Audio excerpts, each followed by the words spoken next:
Hey, good morning, guys. I know we've got another week of genealogies here, and as much as I know you guys love those, I did want to pull you away from that here just for a few minutes to kind of highlight another aspect here of a literary feature that we come across in our first section of readings here in chapter 11. And it's called a chiasm, Chiasm. It's an old literary form. You see it a lot in Old Hebrew. It's also in other languages too, but it's used to sort of help the audience or the person who's being spoken to retain and really grasp the main point. Remember, this is an oral culture. Most of their learning and use of the Torah in the Old Testament would have been oral. They would have recited it and told it to each other.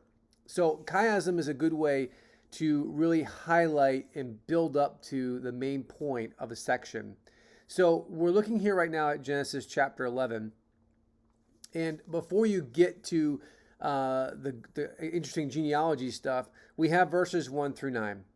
And you see here, they've got it structured out in a way that it looks almost like a V. Like there's a rise, and then there's sort of a corresponding mirror going down of the action.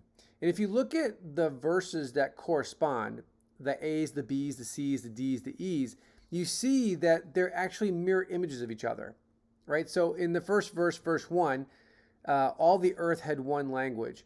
If you look at verse 9, that says confuse the language of the whole earth, right? Both of them are essentially up and down actions, mirror images of each other.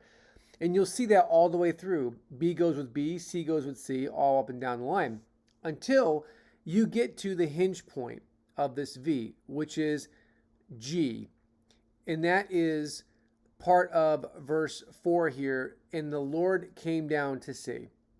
So the main point, that the emphasis here in this section of verse 1 through 9 is the fact that God came down to be with man. And so that's what the main point of this section here. And to emphasize that, to help the audience retain it, they use this structure called a chiasm.